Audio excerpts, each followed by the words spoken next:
AJ ನ್ಯೂಸ್ಗೆ ಸ್ವಾಗತ.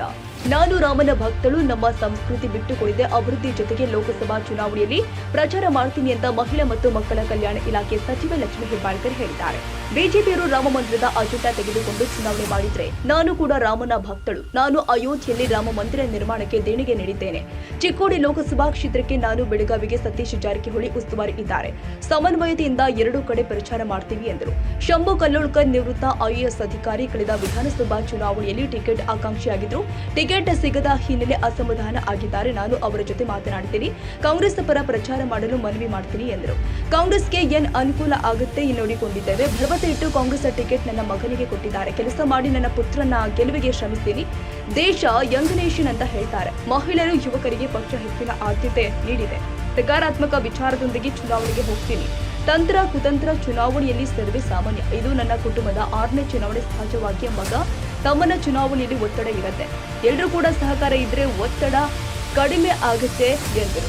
ಬರ ಪರಿಹಾರಕ್ಕಾಗಿ ಸುಪ್ರೀಂ ಕೋರ್ಟ್ ಮೊರೆ ಹೋಗಲು ಸರ್ಕಾರ ತೀರ್ಮಾನ ಮಾಡಿರುವ ಪ್ರಶ್ನೆಗೆ ಉತ್ತರಿಸಿ 4,000 ಕೋಟಿ ಪರಿಹಾರ ಕೇಳಿದ್ವಿ. ಆದರೆ ಕೇಂದ್ರ ಸರ್ಕಾರ ಈವರೆಗೆ ₹1 ಕೊಟ್ಟಿಲ್ಲ. ಪ್ರವಾಹ, ಕೊರೋನಾ ಸಂದರ್ಭದಲ್ಲಿ ಸಹಾಯ ಮಾಡಿಲ್ಲ. ಬರ ಸಂದರ್ಭದಲ್ಲಿ ಸಹಾಯ ಕೇಂದ್ರ ಸರ್ಕಾರ ಮಾಡ್ತಾ ಇಲ್ಲ. ಸುಪ್ರೀಂ ಕೋರ್ಟ್ ಮೊರೆ ಹೋಗಲು ತೀರ್ಮಾನ ಮಾಡ್ತೀವಿ ಎಂದರು. ವಿನಾಯಕನ ಪೂಜೆ ಮಾಡಿ ಮೃಣಾಲ್ ಹೇಳಿದ ಹಾಗೆ ನಮ್ಮ ಯಾವುದೇ ಇಲೆಕ್ಷನ್ ಇರಲಿ ನಾವು ಗಣಪತಿಯನ್ನು ಪೂಜೆ ಮಾಡಿ ನಾವು ಮುಂದುವರಿಸ್ತೀವಿ. ಹಿಂಡಲ್ಗ ಗಣಪತಿಯನ್ನು.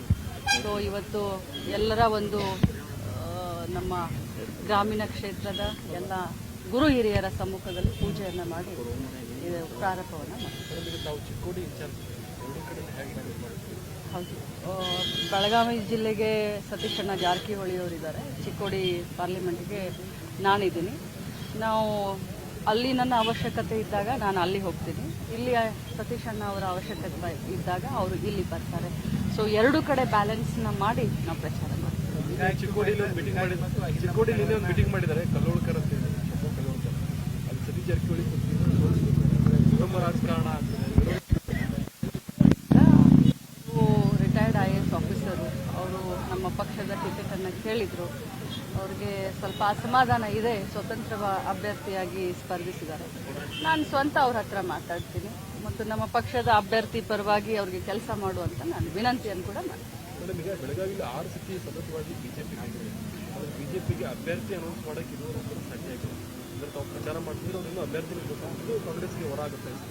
ನೋಡಿ, ಏನು ಅನುಕೂಲ ಆಗುತ್ತೆ ಅದನ್ನೆಲ್ಲ ವಿಚಾರ ಮಾಡಿಕೊಂಡು ವಿರೋಧ ಪಕ್ಷದವರು ಏನು ಮಾಡ್ತಾ ಇದ್ದಾರೆ ಅದನ್ನೆಲ್ಲ ನಮಗೆ ತಲೆ ಕೆಡಿಸ್ಕೊಳ್ತಾ ಇಲ್ಲ. ನಮ್ಮ ಪಕ್ಷದವರು, ನಮ್ಮ ಜಿಲ್ಲೆಯ ಮುಖಂಡರು ನಮ್ಮ ಮೇಲೆ ಒಂದು ಭರವಸೆ ಇಟ್ಕೊಂಡು ನನ್ನ ಮಗನಿಗೆ ಟಿಕೆಟ್ ಕೊಟ್ಟಿದ್ದಾರೆ. ಗುರು ಹಿರಿಯರ ಆಶೀರ್ವಾದ ತಗೊಂಡು ಕೆಲಸ ಮಾಡೋದು ಒಂದು ಬಿಟ್ಟರೆ ಅದು ವರದಾನ ಆಗುತ್ತೆ, ಇದು ವರದಾನ ಆಗುತ್ತೆ ಅಂತ ವಿಚಾರ ಮಾಡುವಂಥ ಟೈಮ್ ಇದೆ.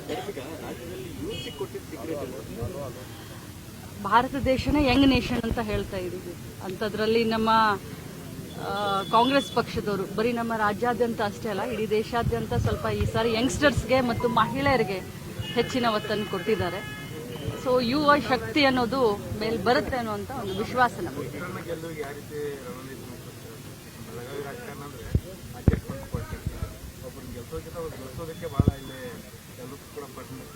ಬಹಳಷ್ಟು ಪಾಸಿಟಿವ್ ವಿಚಾರಗಳನ್ನ ಇಟ್ಕೊಂಡು ಚುನಾವಣೆಯಲ್ಲಿ ಹೋಗ್ತಾ ಇದ್ದೀನಿ. ತಂತ್ರಗಳು, ಕುತಂತ್ರಗಳು ಇವೆಲ್ಲ ರಾಜಕಾರಣದಲ್ಲಿ ಸರ್ವೇ ಸಾಮಾನ್ಯ. ಇದು ನನ್ನ ಕುಟುಂಬದ 6ನೇ ಇಲೆಕ್ಷನ್, 6ನೇ ಚುನಾವಣೆ. ಸೊ ಬಹಳಷ್ಟು ಪಾಸಿಟಿವ್ ಮೈಂಡು ಮತ್ತು ನಮ್ಮವರನ್ನ ಜೊತೆಯಲ್ಲಿ ಕರ್ಕೊಂಡು ಯಾವುದೇ ಒಂದು ತಾರತಮ್ಯ ಮಾಡದೆ ಬಸವಣ್ಣನವರ ಮತ್ತು ಡಾಕ್ಟರ್ ಬಾಬಾ ಸಾಹೇಬ್ ಅಂಬೇಡ್ಕರ್ ಅವರ ನೀತಿ ಸಿದ್ಧಾಂತವನ್ನು ಇಟ್ಕೊಂಡು ಇಲೆಕ್ಷನ್ಗೆ ಧುಮುಕಬೇಕು ಅಂತ ವಿಚಾರ.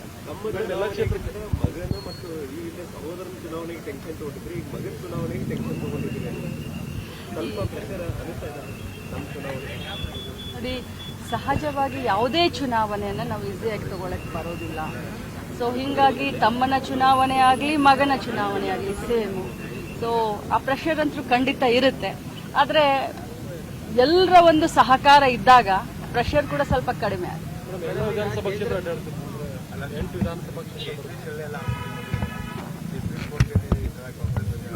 ನಾವು ಮೊದಲಿನಿಂದನೂ ಕೂಡ ನಾವು ತಮಗೆ ಗೊತ್ತಿದೆ, ಅದ್ರ ಬಗ್ಗೆ ಮಾತಾಡೋದು ಬೇಡ. 8 ವಿಧಾನಸಭಾ ಕ್ಷೇತ್ರದಲ್ಲಿ ಪ್ರವಾಸವನ್ನು ನಾನು ಮಾಡ್ತೀನಿ, ನಮ್ಮ ಮುಖಂಡರು ಮಾಡ್ತಾರೆ, ತಮ್ಮ ಚಂದ್ರರಾಜು ಮಾಡ್ತಾರೆ, ಮತ್ತು ಅಭ್ಯರ್ಥಿಯಾದಂಥ ಮೃಣಾಲ್ ಹೆಬ್ಬಾಳ್ಕರು ಮಾಡ್ತಾರೆ.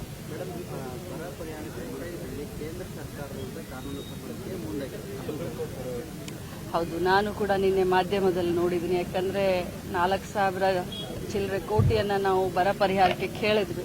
ಇನ್ನೂವರೆಗೂ ಒಂದು ಬಿಡುಗಾಸನ್ನು ಕೂಡ ಕೊಟ್ಟಿಲ್ಲ. ಕರ್ನಾಟಕ ರಾಜ್ಯಕ್ಕೆ ಅನ್ಯಾಯ ಮಾಡ್ತಾ ಇದ್ದಾರೆ. ಸೊ ಇಂಥ ಸಂದರ್ಭದ ಫ್ಲಡ್ ಬಂದಾಗೂ ಕೂಡ ಸಹಾಯ ಮಾಡಲಿಲ್ಲ ನಮಗೆ, ಕರೋನಾದಲ್ಲೂ ಸಹಾಯ ಮಾಡಲಿಲ್ಲ. ಅಟ್ಲೀಸ್ಟ್ ಬರ ನಿಟ್ಟಿನಲ್ಲಾದರೂ ಸಹಾಯ ಮಾಡಿ ಅಂತ ಹೇಳಿ ಸುಪ್ರೀಂ ಕೋರ್ಟ್ಗೆ ಮೊರೆ. ಬೆಳಗಾವಿ ಗ್ರಾಮೀಣ ಬೆಳಗಾವಿ ಲೋಕಸಭಾ ಕ್ಷೇತ್ರ ಸ್ವಲ್ಪ ಹಿಂದುತ್ವದ ಬೇಸ್ ಇದೆ. ಸೊ ಇಲ್ಲೆಲ್ಲ ಬರೀ ರಾಮನ್ ಬಿಟ್ಟರೆ ವಿರೋಧ ಪಕ್ಷದವ್ರು ಬೇರೆ ಏನು ಮಾಡ್ತಾ ಇಲ್ಲ.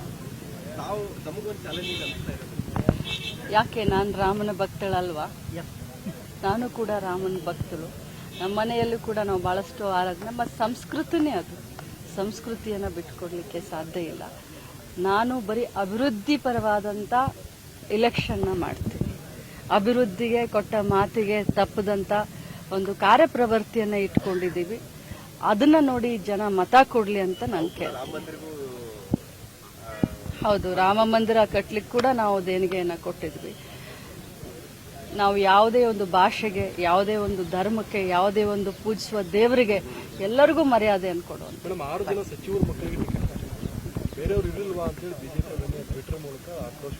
ಬಿಜೆಪಿಯವರಿಗೆ ಈಗ ಉತ್ತರ ಕೊಡೋದಿಲ್ಲ, ಇಲೆಕ್ಷನ್ ಆದಮೇಲೆ ಮಾತಾಡ್ತೀವಿ. ತಾಜಾ ಸುದ್ದಿಗಾಗಿ ಎಜೆ ನ್ಯೂಸ್ 24x7 ಗೆ ಸಬ್ಸ್ಕ್ರೈಬ್ ಮಾಡಿ ಮತ್ತು ಬೆಲ್ ಐಕಾನ್ ಒತ್ತಿ ತಪ್ಪದೇ ಲಿಂಕ್ ಶೇರ್ ಮಾಡಿ.